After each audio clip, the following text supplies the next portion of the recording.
Hi everyone, so I've been tagged by Melissa from the Metalhead Bookworm to do two tags. One of them is the Sing This Book tag, and thank you Melissa for tagging me.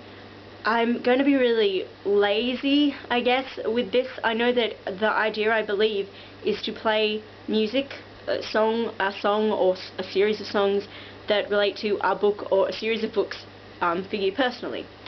And I guess you talk about the book and why that song's relevant. And I'm honestly hopeless with doing more than one thing that is slightly technological at the one time. So even though my CD player is just up here above my head, to play that whilst talking without stopping the video because I can't edit to save my life, it's just too much for my pea-sized intellect. So please bear with me when I say I'm going to sing the songs. Now, if you're running away, I completely understand, and I'm probably violating the rules of this particular tag, so I apologize, and I'm sorry for having to listen to me sing again. But I will try and zip through it, so the pain will be over soon, and I do hope that I'm not messing this tag up, so I apologize, Melissa, if I'm doing this wrong. Okay, so first book / series that I've picked is this one here. It's Harry, and this is my favourite of the Harrys. It's Prisoner of Azkaban, Book 3. And if there's one song that I think of when I ponder on Harry's plight, his emotional journey throughout the series, and those moments, especially when he feels incredibly isolated and the pressure is becoming an awful lot for such a young person to be coping with all of this stress and turmoil going on in his life when he has very little control. There's one song I think of, it's the one I'm about to sing a bit of. It was actually written to coincide with another really well-known mythological figure of our time, and you'll know what it is once I start singing, so I won't tell you. So I'm going to hold this up in front of my face though, so you can't see, and this is a song I think of when I think of Harry.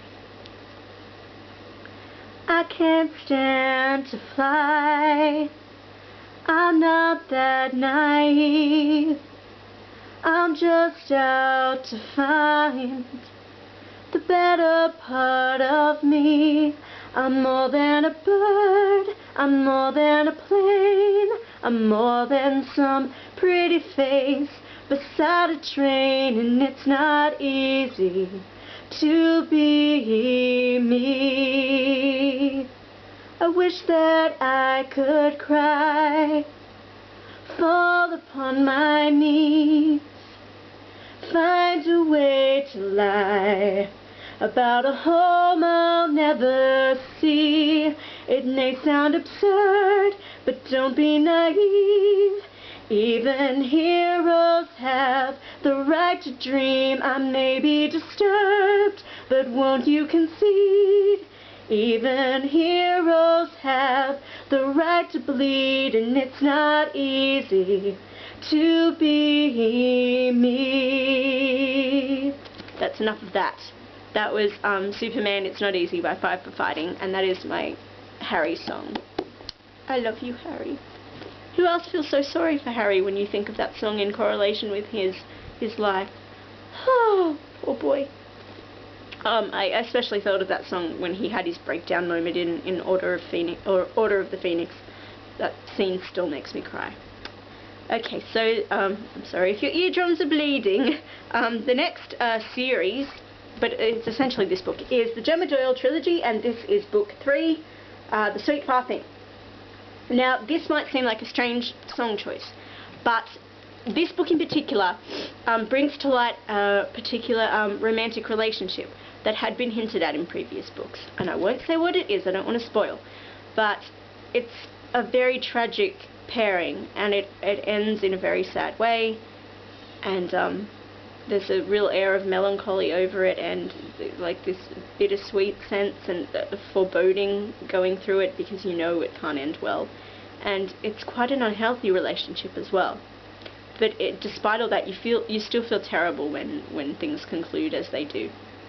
And it's something that, for some reason, whenever I look at this cover even, that automatically springs to my mind. I'm like, oh right, that's the book where these two were, and stuff happened. So yeah, the song I'm thinking of, I guess it sort of does relate to our the central romance we've been following for all three books as well. and I won't say why. But yeah, there's a side pairing that I always think of when I remember this final book. And there's also this particular song, and this particular artist has a really beautiful lyrical dreamlike quality to a lot of her music that I think really suits the realms in particular in this series. So it's and this is a song that so many people have used. It's always used in fan videos for a million things, but it's Almost Lover by A Fine Frenzy, who I really recommend. I know that Beauty isn't skin deep. I know that she's a huge fan of A Fine Frenzy. So anyway, here we go. I won't sing nearly as long as I did for that one. Okay. Your fingertips across my skin, the palm trees swaying in the wind, images. You sang me Spanish lullabies, the sweetest sadness in your eyes, clever trick. Well, I'd never want to see you unhappy. I thought you'd want the same for me. Goodbye, my almost lover. Goodbye, my hopeless dream. I'm trying not to think about you. Can't you just let me be?